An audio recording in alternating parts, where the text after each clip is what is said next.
Hey everybody. So today I'm going to show you how I make do with my really old table saw fence. If you're like me, you have one of these old table saws. I got mine off of Craigslist. This was my first real table saw.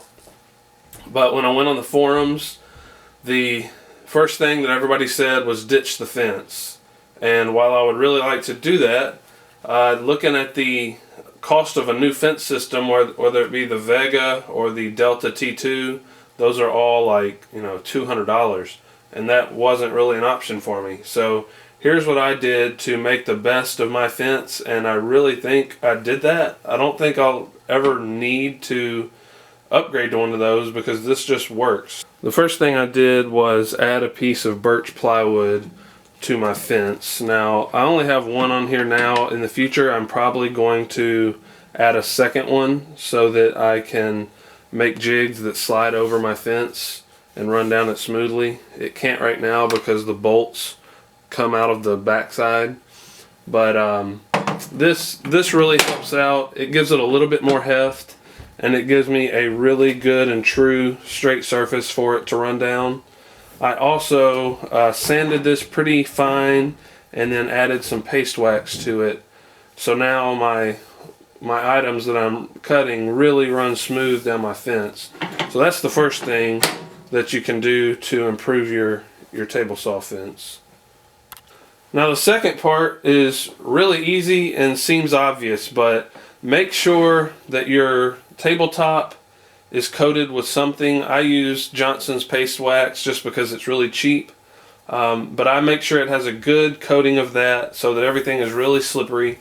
But I also coat the bottom anywhere that touches my rails, so all in here or down here at the end.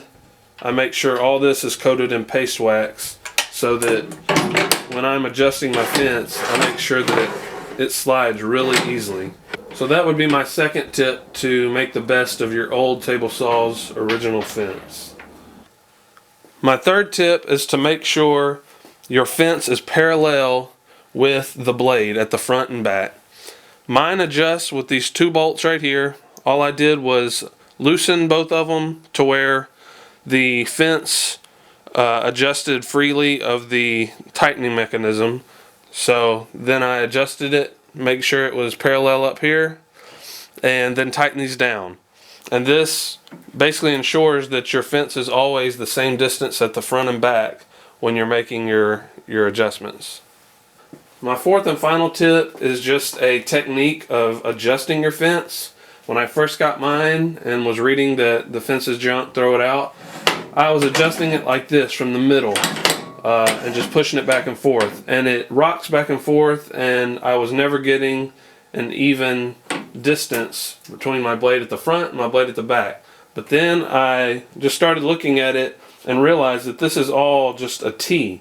So if I held on to the back right here, the back of the fence, and adjusted it this way, my fence doesn't do that wobble anymore. It moves precisely where I want it. So as long as you can hold pressure back here on the back with your thumbs and move it to wherever you want, then lock it down.